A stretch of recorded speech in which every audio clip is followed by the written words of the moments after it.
اعوذ باللہ من الشیطان الرجیم بسم اللہ الرحمن الرحیم رب اشرح لی صدری ویسر لی امری واحلل عقدۃ من لسانی یفقہوا قولی واجعل لی وزیرا من اہلی آمین یا رب العالمین۔ آج کا ہے بیٹے ہمارا رکوع نمبر 32، سورۃ البقرہ کا رکوع نمبر 32، جس کا آج ہم ترجمہ اور تفسیر کریں گے۔ بسم اللہ الرحمن الرحیم۔ الم ترى، کیا تم نے نہیں دیکھا، الا الذین، ان لوگوں کی طرف، خرجوا، جو نکلے تھے، من دیارہم، اپنے گھروں سے، وہم الوف، حذر الموت، وہ ہزاروں میں تھے اور موت کے ڈر سے نکلے تھے۔ کیا تم نے ان لوگوں کو نہیں دیکھا جو اپنے گھروں سے موت کے خوف سے نکلے تھے اور ان کی تعداد ہزاروں میں تھی؟ یہ کیا ہے؟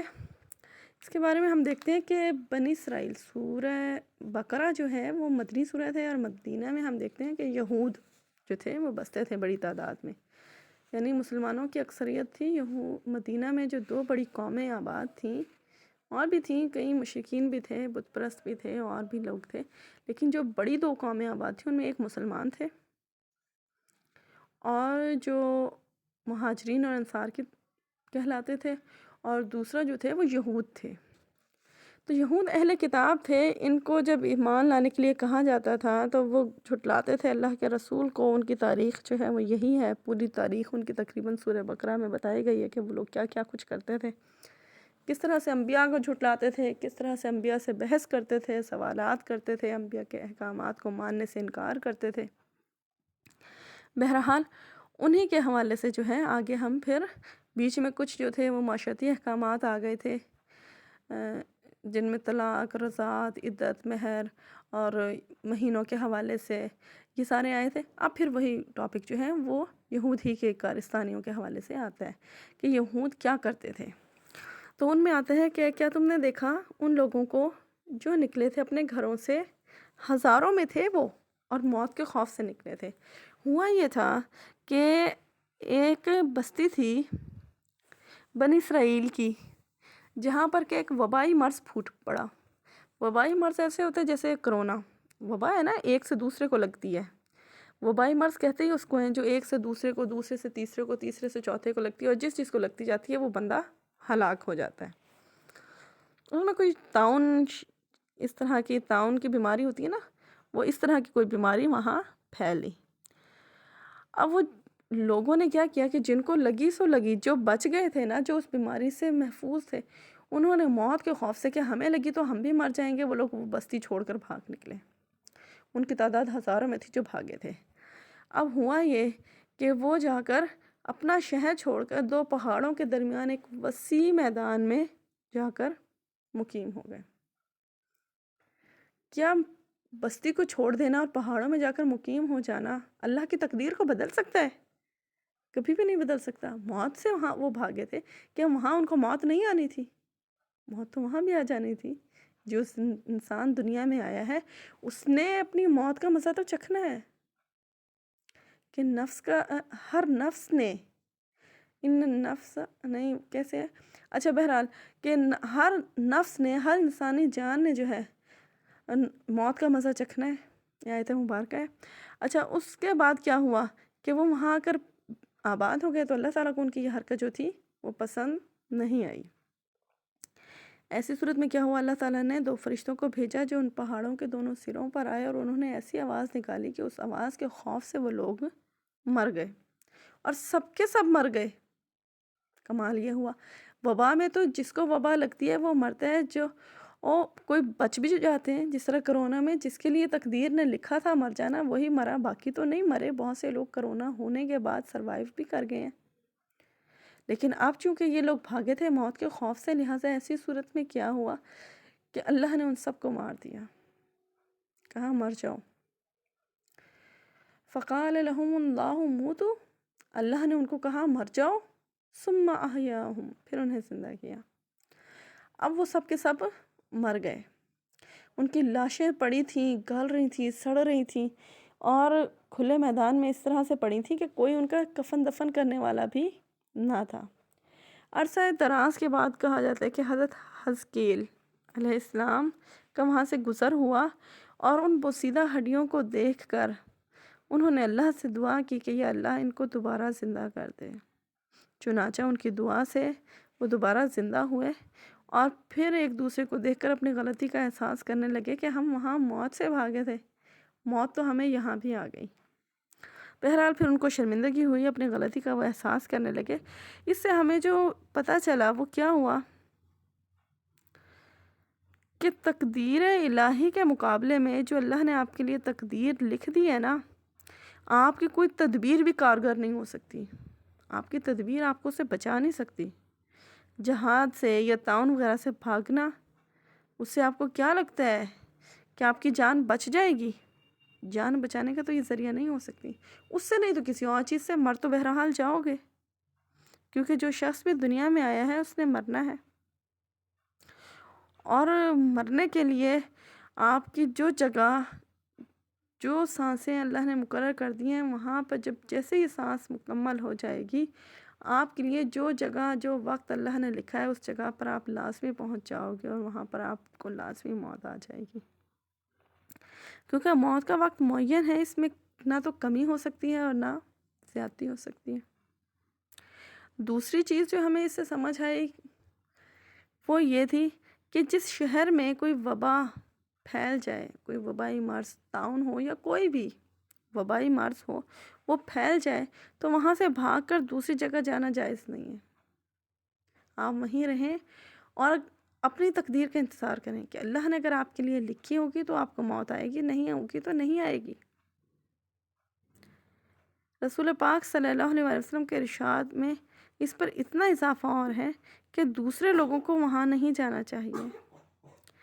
آپ نے فرمایا اس بیماری طاعون کے ذریعے سے اللہ تعالیٰ نے تم سے پہلی قوموں پر عذاب نازل کیا ہے،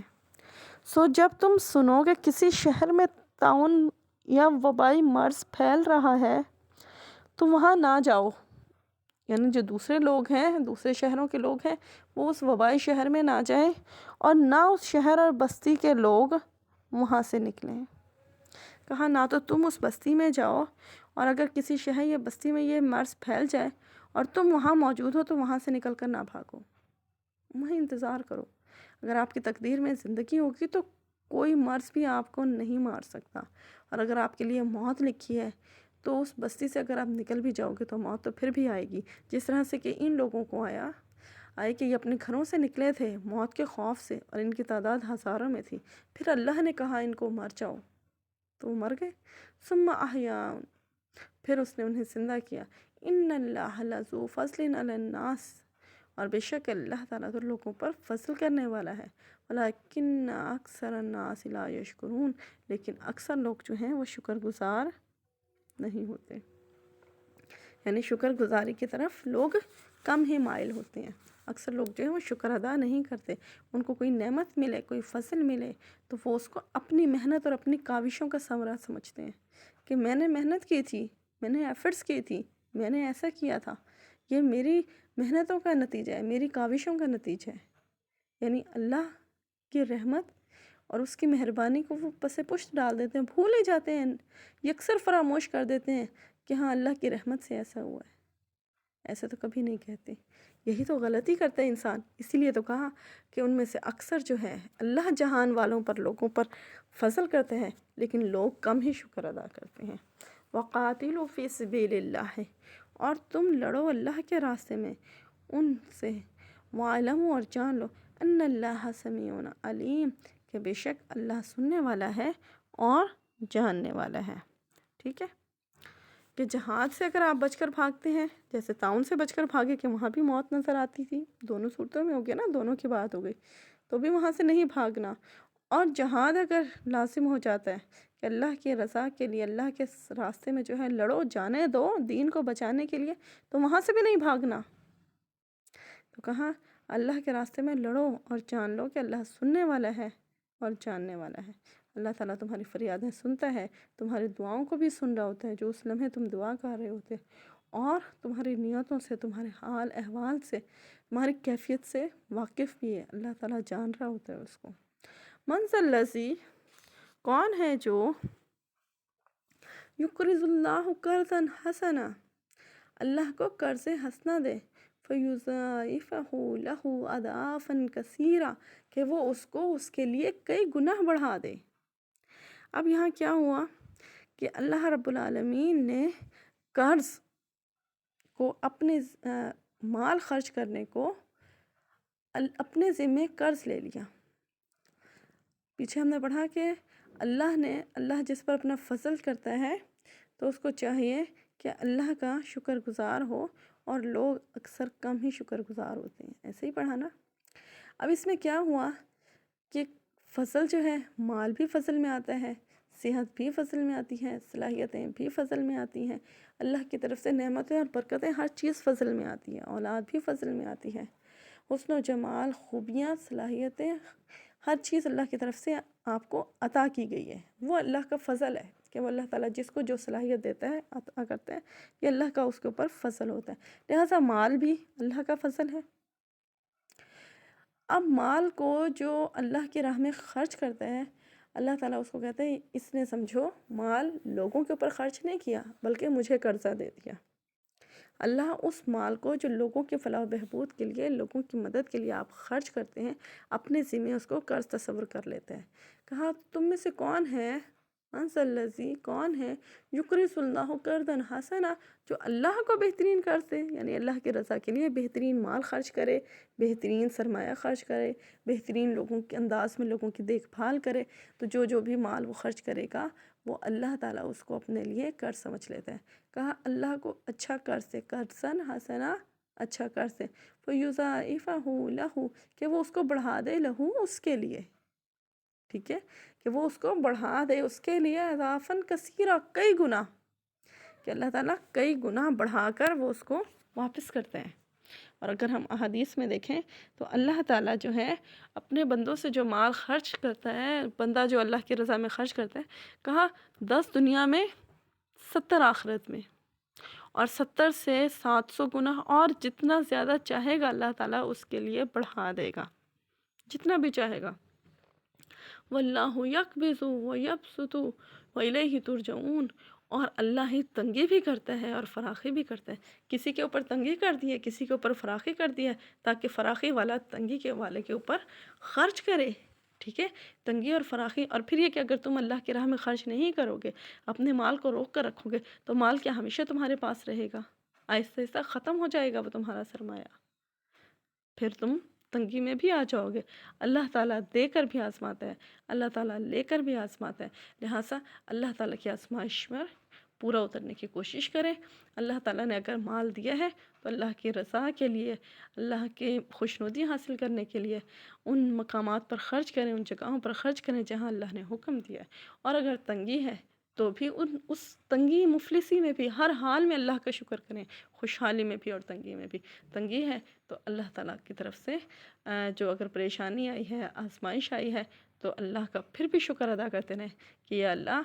ہمیں صبر کی توفیق دے، اور ہماری صبر پر تو ہمیں جو ہے کامیاب رکھ، اور ہم تیرے شکر گزار ہوتے ہیں ہر حال میں۔ وَإِلَيْهِ تُرْجَعُونَ، تنگی دیکھو یا فراخی دیکھو، بہرحال مر تو جانا ہے، اور ہم نے لوٹ کر اسی کی طرف جانا ہے،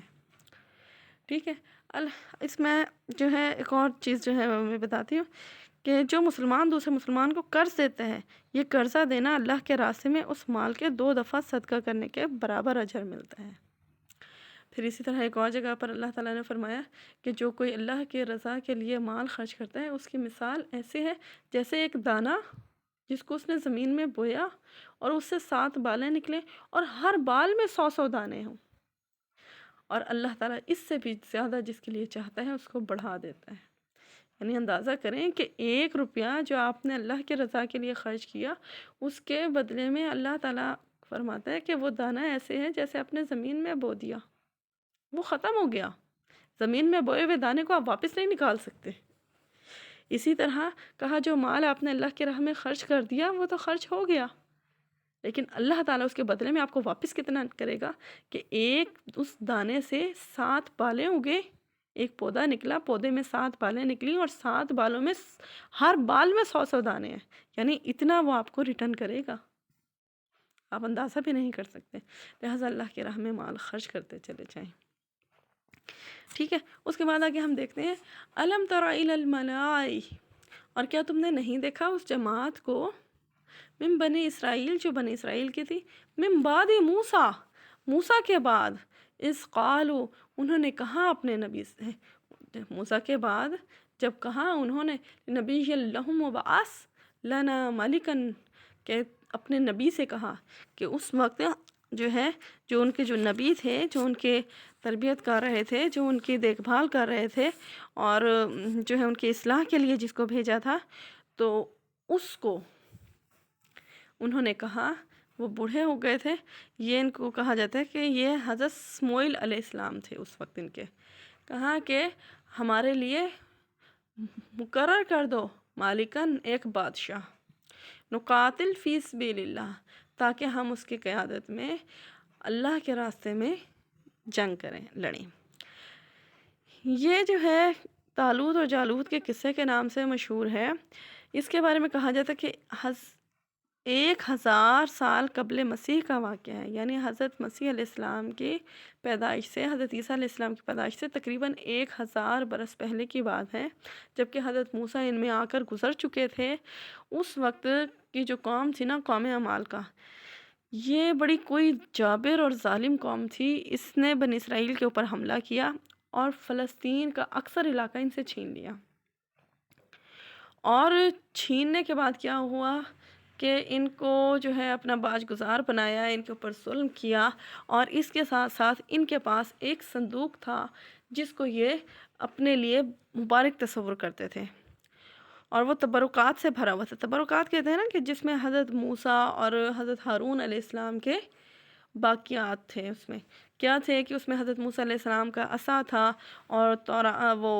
تورات کی تختیاں تھیں، اور من و سلوہ جو تھا وہ ایک شیشے کی بوتل میں مطلب بند کر کے وہ انہوں نے رکھا ہوا تھا کہ یہ چیزیں بھی ہمارے پاس محفوظ رہیں گی، کہ ہماری قوموں نے یہ کچھ بھی اللہ کے انعامات جو تھے کھائے تھے، یعنی اس طرح کے ان کے پاس تبرکات جو تھے وہ محفوظ تھے۔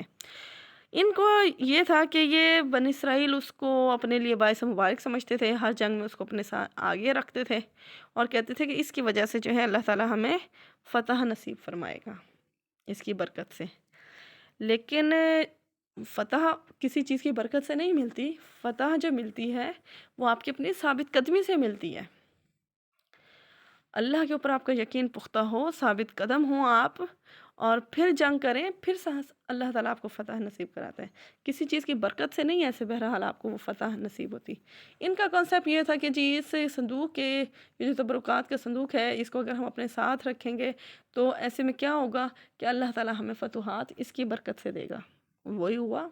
اپنی ثابت قدمی ان کی تھی نہیں، خالی ایک صندوق جو ہے وہ ان کو کیا فتح دلا سکتا تھا۔ لہٰذا یہ ہوا کہ عمالقہ قوم نے ان کے اوپر چڑھائی کی، اور ان کے اوپر قتل و عام کیا، ان کی بزدلی کی وجہ سے ان کو مارا پیٹا، اور ان کے اوپر فتح یاب ہوئے،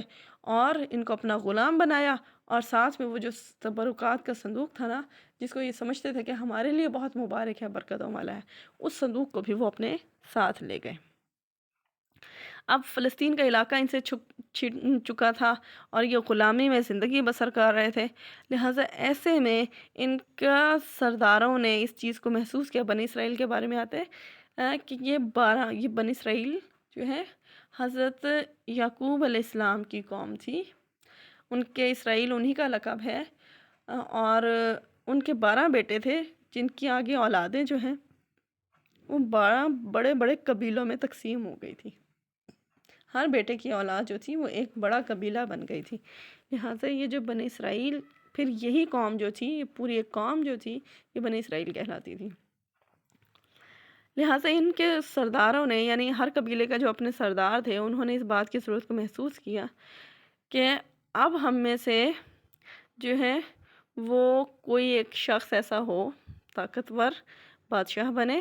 اور جو ہے وہ بادشاہ کرے، اور ہم جو ہیں اس کی قیادت میں جنگ کریں، تاکہ ہم جو ہے اپنا چھنا ہوا علاقہ بھی واپس لے لیں، اور ساتھ میں جو ہے وہ تبرکات کا جو صندوق چلا گیا، اس کے جانے کے بعد سے یہ انتہائی، جس کو کہا جائے قسم پرسی کا شکار ہو گئے، انتہائی افسردہ ہو گئے کہ اب ہم سے اللہ ناراض ہو گیا ہے، وہ ہم سے کبھی راضی نہیں ہوگا، ہمارے اوپر کوئی رحمت نازل نہیں ہوگی، ہمارے پاس کوئی برکت نہیں آئے گی، کیونکہ وہ تبرکات کا صندوق جو تھا وہ ہم سے چھین لیا گیا۔ یعنی ان کا کانسیپٹ ہی یہی تھا کہ ہمارے اوپر اللہ کی رحمت جو آئے گی واپس، تو وہ صرف اسی صورت میں آئے گی کہ وہ صندوق اگر ہمیں واپس مل جائے، لہٰذا ہم نے وہ صندوق جو ہے وہ ہر حال میں واپس لینا ہے۔ تو اللہ کے نبی نے ان کو کہا کہ انہوں نے کہا کہ جی ہم جہاد کرنا چاہتے ہیں، تو انہوں نے کہا کہ کیا ایسا تو نہیں ہے کہ جہاد تم پر فرض کر دیا جائے اور پھر تم نہ کرو؟ کیونکہ یہ انتہائی بزدل قوم تھی، پست ہمت قوم، یہ فتنہ پرور ضرور ہے، متعصب قوم ضرور ہے، لیکن ہے انتہائی بزدل، جنگ کرنے کے لیے نہیں آتی کہ لوگ تم جو ہے بزدلی کا مظاہرہ کرو۔ تو اس پر انہوں نے کہا کہ نہیں ہم کیوں بزدلی کا مظاہرہ کریں گے، ہمارا گھر بار ہم سے چھین لیا گیا، ہماری اولاد ہم سے جدا کر دی گئی، یعنی بہت سارے لوگ قتل ہو گئے، مارے گئے، پھر یہ کہ وہ تبرکات کا صندوق بھی ان سے چھن گیا تھا، یعنی یہ انتہائی افسردہ تھے، دل شکستگی کی حالت میں تھے۔ تو انہوں نے اس وقت کے نبی کو، حضرت سموئیل علیہ السلام کو، آپ ان لوگوں کی اخلاقی کیفیت دیکھیں کہ یہ اتنے رذیل لوگ تھے کہ وقت کے نبی کو کہہ رہے ہیں کہ آپ جو ہیں بوڑھے ہو گئے ہیں، ہم آپ کی قیادت پہ نہیں لڑنا چاہتے، آپ ہم ہی میں سے کسی ایک کو بادشاہ مقرر کرتے ہیں۔ حالانکہ اسلام تو بادشاہت کے حق میں ہی نہیں ہوتا، بادشاہت تو یہ ہوتی ہے کہ مورث خلافت ایک کے بعد ایک کے بعد بادشاہ کے بعد اس کا بیٹا، بادشاہ کے بعد اس کا بیٹا اقتدار سنبھالتا چلا جاتا ہے۔ ایسا تو نہیں ہوتا، اسلام تو اس کے حق میں نہیں ہے، اسلام تو خلافت پر زور دیتا ہے۔ لہٰذا نبی کو کہتے ہیں کہ چونکہ نبی کی تعلیمات جو تھی وہ ان کی من مرضی کے خلاف ہوتی تھی، وہ ان کی غلطیوں پر ان کو تنبیہ کرتا تھا، ان کو ٹوکتا تھا، روکتا تھا، لہٰذا وہ ان سے برداشت نہیں ہوتی تھی، کہتا کہ ہمارے لیے کوئی بادشاہ ہوگا نا، اس کو ہم اپنی مرضی سے چلائیں گے، وہ بھی ہم ہی جیسا ہوگا، ہم ہی میں سے ہوگا، لہٰذا جیسے ہم ہیں ویسے ہمارا بادشاہ ہو جائے گا۔ لہٰذا انہوں نے جا کر ان کو کہا کہ آپ بہت بوڑھے ہو چکے ہیں، لہٰذا اب کیا کریں کہ آپ نہ ہمارے لیے ایک بادشاہ مقرر کر دیں تاکہ ہم اس کی قیادت میں جنگ کریں۔ کہا اس نے کہا حل عصیتم، کیا ہو سکتے ہیں ان کتب علیکم القتال الا تقاتلوا، کہ تم پر جنگ فرض کر دی جائے اور پھر تم نہ لڑو؟ یعنی ایسا تو نہیں ہے کہ تمہارے اوپر جنگ فرض کر دی جائے، ابھی تو تم ایسے مفلسی میں قسم پرسی کی حالت میں زندگی بسر کر رہے ہو اور چاہتے ہو کہ جنگ کرو، اور جب تمہارے اوپر جنگ مسلط کر دی جائے، جنگ فرض کر دی جائے تو پھر تم نہ لڑو۔ قالو، وہ کہنے لگے وما لنا، ہمیں کیا ہوا اللہ نقاتل فی سبیل اللہ، کہ ہم اللہ کی راہ میں نہ لڑیں، وقد اخرجنا من دیارنا، جبکہ ہم نکالے گئے ہیں اپنے گھروں سے، وابنائنا، اور اپنی اولاد سے، یعنی ہم سے ہماری آل اولاد بھی چھین لی گئی ہے، بہت سے لوگ قتل کر دیے گئے تھے، گھروں سے نکال دیے گئے تھے، ان کا علاقہ چھین لیا گیا تھا، تو کہا کہ کیوں نہ ہم ایسا کریں کہ ہم کیوں نہیں جنگ کریں گے، لہٰذا آپ ہمارے اوپر جو ہے ایک بادشاہ مقرر کر دیں، ہم اس کی قیادت میں جنگ کریں گے۔ اب کیا ہوا، ان کا خیال یہ تھا کہ ہم جیسے ہیں، ہم ہی میں سے کوئی ایک شخص جو ہے اس کو بادشاہ مقرر کر دیا جائے گا، اور جو ہم جیسا چاہیں گے وہ ہمارے لیے ویسے ہی کام کرے گا۔ چنانچہ اللہ کے نبی نے کہا کہ ٹھیک ہے، تم بادشاہ چاہتے ہو نا، وقت کے نبی کو کہہ رہے ہیں کہ بادشاہ چاہیے ہمیں، یعنی نبی تمہاری اطاعت نہیں ہم نے کرنی، ہم نے کسی بادشاہ کی اطاعت کرنی ہے۔ لہٰذا اللہ کے نبی نے فرمایا کہ ٹھیک ہے، اللہ تعالیٰ نے طالوت کو تم پر بادشاہ مقرر کیا۔ اب یہ طالوت کون ہے؟ یہ ایک 30 سال کا نوجوان تھا، بنی اسرائیل میں سے تھا، اس سے خوبصورت اور صحت مند کوئی شخص نہیں تھا، لیکن تھا یہ غریب، بہت ہی قداور تھا، خوبصورت تھا، صحت مند تھا، طاقتور تھا، چست و توانا تھا، اور جو ہے لیکن تھا غریب، ظاہری بات ہے عوام میں سے تھا، سرداروں میں سے نہیں تھا۔ یہ اپنا باپ کا گدھا ڈھونڈتا ہوا نکلا ہے وہاں پر جہاں یہ بات کر رہے تھے نبی سے۔ لہٰذا نبی نے کہا کہ اللہ تعالیٰ نے بنی اسرائیل کے لیے بادشاہ جو ہے وہ طالوت کو مقرر کیا ہے۔ وقال لهم فلما کتب علیہم القتال، پھر جب ان کے اوپر جنگ فرض ہو گئی، تولوا، تو وہ اس سے پھر گئے، الا قلیلا منہم، سوائے کے چند ایک لوگوں کے، چند ایک جو تھے وہ ثابت قدم رہے، انہوں نے اپنے وعدے کی پاسداری کی، باقی اکثریت جو تھی وہ اس سے پھر گئی۔ اللہ علیم بالظالمین، اور اللہ تعالیٰ تو ظالموں کو جاننے والا ہے۔ فقال لهم نبیہم، اب ان کے نبی نے ان کو کہا، یعنی جنگ ہونے سے پہلے جب انہوں نے کہا کہ ہمیں اپنے گھروں سے نکال دیا گیا ہے، آل اولاد سے نکال دیا گیا ہے، تو کیوں ہم جنگ کیوں نہیں کریں گے؟ تو لہٰذا ہمارے لیے بادشاہ مقرر کرو، ہم اس کی قیادت میں جنگ کریں گے۔ وقال لہم، تو ان کے نبی نے کہا، نبیہم ان کے نبی نے کہا، ان اللہ، بے شک کہ اللہ نے قد بعث لکم، تمہارے لیے مقرر کر دیا ہے، طالوت ملکا، طالوت کو بادشاہ۔ یعنی وہ تو اپنے میں سے ہی ایک چاہتے تھے کہ ہم میں سے ہی کوئی ہوگا، ہم ہی جیسا ہوگا، ہماری ذہنی سوچ ایک جیسی ہے۔ تو اب ہوا کیا کہ طالوت کو بادشاہ مقرر کر دیا۔ قالو، ان سے تو یہ برداشت ہی نہیں ہونی تھی یہ بات، وہ کہنے لگے، قالو، وہ بولے، ان یکونا، کیسے ہو سکتا ہے یہ، لہ الملک، وہ کیسے بادشاہت کا حقدار ہو سکتا ہے، علینا، وہ بھی ہم پر، نحن احق، ہم زیادہ حقدار ہیں، بالملک منہ، کہ ہمیں بادشاہت دی جائے۔ وہی بات جو ان کے دل میں چھپی ہوئی تھی کہ رسول کی تو اطاعت کرنی نہیں، ہم اپنے میں سے ہی، اپنے ہی جیسوں میں سے کسی ایک کو بادشاہ بنا لیتے ہیں، پھر اس کی پیروی کرتے رہیں گے۔ لیکن اب کیا ہوا کہ چاہتے تو وہ یہ تھے، لیکن ہوا کیا کہ اللہ کے نبی نے کہا ٹھیک ہے، تمہیں بادشاہ چاہیے نا، اللہ نے طالوت کو تمہارے لیے بادشاہ مقرر کر دیا۔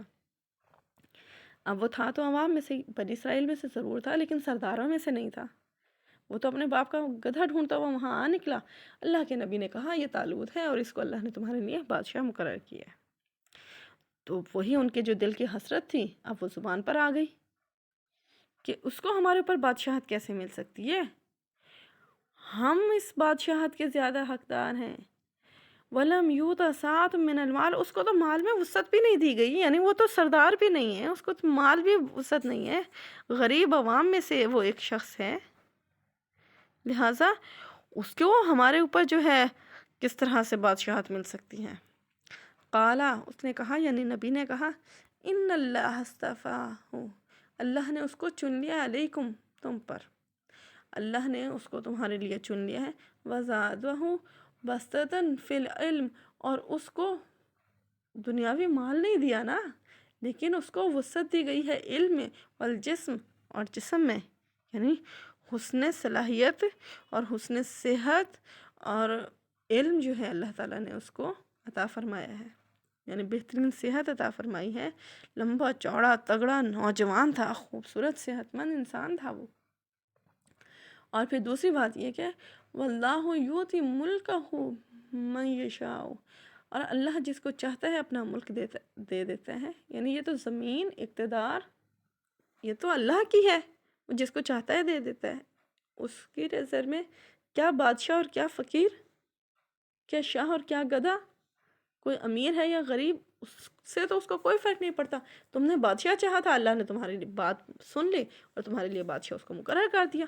یہ تو اللہ کی زمین ہے، اللہ کا اقتدار ہے، وہ جس پر چاہتا ہے اس کے لیے اس کو بادشاہت دے دیتا ہے۔ واللہ واسع علیم، اور اللہ تو وسعت والا ہے اور جاننے والا ہے۔ اور پھر یہ کہ تم اس کے بادشاہ ہونے پر اعتراض کر رہے ہو، چلو، اللہ نے وقال لہم نبیہم، اور کہا ان کو ان کے نبی نے، ان آیات، کہ بے شک نشانی ہے، ملک ہی، اس کی حکومت کی، اس کی حکومت کی نشانی یہ ہے، ان یاتیکم التابوت فیہ سکینۃ من ربکم وبقیۃ مما ترک آل موسیٰ وآل ہارون، کہ اس کی بادشاہت کی، اس کی حکومت کی نشانی تمہاری یہ ہے کہ تمہارے پاس وہ تابوت آ جائے گا، وہ صندوق آ جائے گا تبرکات والا، جس میں تمہاری تسکین کا سامان ہے تمہارے رب کی طرف سے، یعنی حضرت موسیٰ علیہ السلام کا عصا ہے، تورات کی تختیاں ہیں، من و سلوہ ہے، یعنی وہ جو چیزیں تمہاری وہاں اس کے اندر موجود تھیں، یعنی جس کی وجہ سے تم اس کو تبرکات کو والے صندوق کو اپنے لیے معتبر سمجھتے تھے، اپنے لیے باعث برکت سمجھتے تھے، وہ جو صندوق تم سے چھین لیا گیا، جس کی وجہ سے تم جو ہے نہایت افسردہ ہو، دل شکستگی کے عالم میں ہو، لہٰذا وہ صندوق جو ہے وہ تمہیں اس کی بادشاہت میں مل جائے گا۔ وہ تابوت تمہیں اللہ تعالیٰ دلوا دے گا اس کی بادشاہت میں، کہ اس کی بادشاہت کی سب سے بڑی نشانی یہ ہے کہ وہ صندوق جو ہے وہ تمہیں اللہ تعالیٰ دلا دے گا، اور جس میں جو ہے آل موسیٰ اور آل ہارون کے چھوڑے ہوئے تبرکات ہے، تحملہ الملائکۃ، اس کو فرشتے اٹھا لائیں گے، کہ اللہ تعالیٰ اس کی مدد ایسے کرے گا کہ اس تابوت کو فرشتے جو ہیں وہ تمہارے پاس لے آئیں گے۔ ان فی ذالک لآیات لکم، اور بے شک کہ اس میں تمہارے لیے نشانی ہے، ان کنتم مومنین، اگر تم ایمان والے ہو، یعنی تم ایمان والے ہو تو وہ جو صندوق ہے جس میں تمہارے پاس جو ہے تمہارے تبرکات ہیں، تمہارے لیے سامان ہے، لہٰذا وہ جو ہے صندوق تمہارے پاس واپس آ جائے گا، اور یہ طالوت کی بادشاہت کی سب سے بڑی نشانی ہوگی۔ اب ہوا کیا کہ وہ صندوق جو تھا وہ قوم اعمال کا اپنے ساتھ لے گئے تھے، یہی ہوا تھا نا کہ انہوں نے ان کے اوپر حملہ کیا، ان کو شکست سے دوچار کیا، ان کو قتل و غارت گری کی، ان کا مال و اسباب لوٹ لیا، ان کے علاقے چھین لیا، اور ساتھ میں وہ صندوق بھی ان سے چھین کر لے گئے۔ اب ہوا کیا، وہ قوم اعمال کے اس صندوق کو جہاں رکھتے تھے وہاں کوئی نہ کوئی وبا یا بلا آ جاتی تھی، یہاں تک کہ وہ شہر کا شہر، جس شہر میں لے جاتے وہ شہر ختم ہو جاتا۔ 5 شہر ان کے ویران ہو گئے، بالکل ختم ہو گئے، ان کے لوگ مر گئے ان وباؤں سے، ان مصیبتوں سے۔ لہٰذا انہوں نے کیا کیا، 1 ہوا، 2 ہوا، 3 ہوا، 4 ہوا، جب 5 شہر ویران ہوئے تو ان کو لگا کہ یہ اس صندوق کی وجہ سے ہو رہا ہے، لہٰذا انہوں نے مجبور ہو کر کیا کیا کہ اس صندوق کو 2 بیلوں پر لاد دیا، 2 بیلوں کے ساتھ جو ریڑھی تھی اس کے اوپر انہوں نے اس صندوق کو لاد دیا، اور بغیر کسی مطلب انسان کے اس کو ہنکا دیا کہ تم جاؤ، بس جہاں مرضی جاؤ، اس صندوق کو اپنے ساتھ لے جاؤ۔ وہ بیل چلتے گئے چلتے گئے، اور فرشتے ان بیلوں کو ہانک ہانک کر طالوت کے دروازے پر لے آئے، اور اس طرح سے کیا ہوا کہ وہ صندوق جو تھا جس میں بنی اسرائیل کی تسکین کا سامان تھا، وہ صندوق ان کو واپس مل گیا۔ لہٰذا یہ نشانی دیکھ کر بنی اسرائیل نے طالوت کو اپنا بادشاہ جو تھا وہ اس کو مقرر کر لیا، بادشاہت پر اس کی یقین لے آئے، اور پھر طالوت نے جو کیا کیا کہ فوج کشی کی۔ اب طالوت نے جالوت کا جو لشکر تھا اس کے اوپر فوج کشی کی،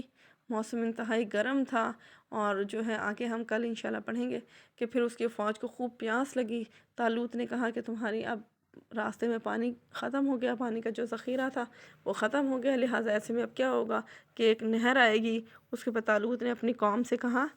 کہ پتہ تو چلے کہ یہ کتنے مخلص ہیں، آیا یہ مجھے دل سے بادشاہ قبول کرتے ہیں یا نہیں، آیا یہ میرے حکم کی اطاعت کریں گے یا نہیں۔ لہٰذا اللہ نے طالوت کو جو ہے ایک حکمت سکھائی، اور اس نے کہا کہ ابھی جو نہر آئے گی نا، اس نہر پر جو ہے